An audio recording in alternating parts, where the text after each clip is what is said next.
Journée de la femme hier. Aujourd'hui, on parle de l'importance du secteur de la femme dans la demeure, particulièrement en 2022. Nous avons le choix, avancer à l'aveugle et tenter d'éviter la dispersion, ou intégrer les énergies du ciel et de la terre dans sa vie et atteindre la cible. Utiliser les énergies circulantes de sa demeure, c'est vivre sur le chemin de la réussite dans toute sa splendeur. Ici Louise Maina-Paquette et bienvenue à l'épisode des énergies circulantes par le feng shui.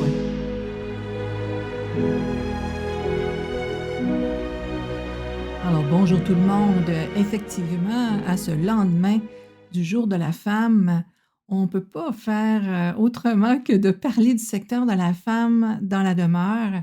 En feng shui, chaque secteur représente un membre de la famille. Pour la femme de la maison, c'est le secteur sud-ouest qui est son secteur particulier.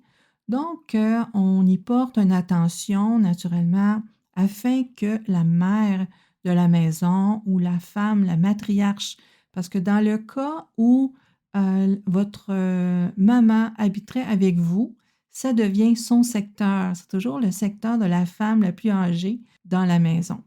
Donc, traditionnellement, la femme était le centre. D'ailleurs, c'est toujours le centre aussi aujourd'hui, même si le rôle est élargi.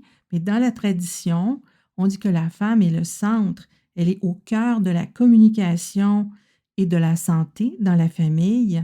Et c'est elle qui fait souvent le lien entre les membres de la famille.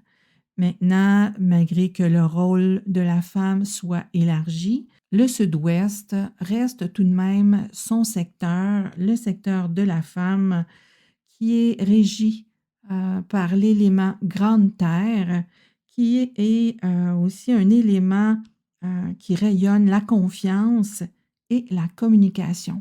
Donc, vous avez bien compris, même si vous êtes un homme seul qui reste dans une maison, votre secteur sud-ouest sera toujours important, ne serait-ce que pour favoriser la bonne communication. Maintenant, il faut savoir qu'à chaque année, les énergies voyagent d'un secteur à l'autre. Donc, cette année, en 2022, chaque énergie est revenue dans son palais pour l'année. Ce qui veut dire que pour 2022, au sud-ouest, c'est le 2.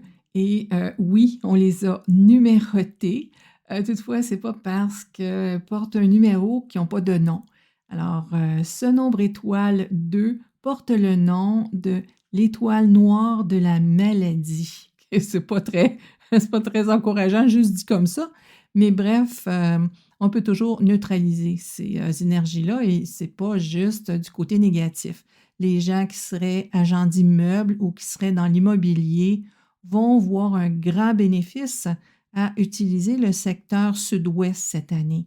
Pour les gens qui sont dans d'autres domaines, on va plutôt neutraliser l'énergie du 2 et tout simplement un bol en métal va très bien faire l'affaire. On n'a pas besoin de transformer la pièce en quelconque lieu exotique. Pas du tout, pas du tout. L'élémentaire se neutralise très, très bien avec un accessoire en métal. Un bon métal, toutefois, mais c'est suffisant. Ça peut être un bol en stainless, ça va être bien. Ça peut être une assiette en métal de plus grande qualité aussi. Toutefois, ce n'est pas nécessaire. Ça dépend de votre décoration, ça dépend de ce que vous aimez dans ces objets-là. Sachez toutefois que lorsqu'on a utilisé un objet pour neutraliser une énergie négative, cet objet-là va dorénavant ne servir qu'à cette fin-là. C'est terminé, on ne peut plus s'en servir, exemple, pour de la nourriture. Donc, pensez-y si vous avez une belle assiette de service. Il ne faut pas penser que cette assiette de service-là va faire l'affaire le temps du besoin de neutraliser l'énergie négative qui est ensuite, vous dites, je vais bien la nettoyer, je vais m'en servir. Non. Un coup que ça a servi comme accessoire pour neutraliser une énergie négative, On ne peut pas se servir de cet accessoire-là pour autres usages. Donc, vous avez bien compris que c'est important de neutraliser les effets négatifs de cette énergie-là pour 2022 qui passe au sud-ouest, puisque comme elle est dans son palais d'origine, elle va avoir encore plus de force. Donc, on veut protéger la femme de la maison pour éviter naturellement les problèmes de santé. Et vous avez bien compris, même si ce n'est pas la femme de la maison, n'importe qui aurait une santé fragile, on va éviter que cette personne-là ait des activités dans ce secteur-là pour justement protéger sa santé. Donc, ça ne veut pas dire que la maladie va partir parce que la personne va faire des activités dans un autre secteur, mais à tout le moins, on va éviter d'aggraver la situation. Donc, en souhaitant que ces petits conseils vous servent bien et que ça vous communique justement la valeur, l'importance de regarder les secteurs de notre demeure et de bien s'en servir. Je vous reviens vendredi avec des stratégies pour mieux comprendre votre charte de Bade et bénéficier encore là peut-être des secteurs pour l'homme noble ou d'autres petits secrets que vous pourriez découvrir tout simplement en regardant votre charte de Bade.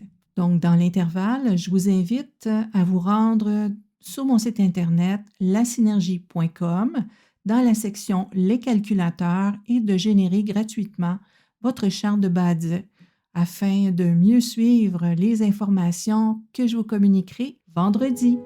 Bonne journée! Vous aimez ce que je vous présente? Parlez de Phénix et Dragons à vos amis et découvrez-vous dans de nouvelles conversations. Vous voulez en savoir plus? Je vous invite à vous inscrire à l'infolettre Métal à Synergie en allant sur mon site lasynergie.com pour recevoir la brochure sur les bases essentielles en feng shui pour la maison et le bureau. Vous trouverez le lien dans la description de l'épisode. À très vite!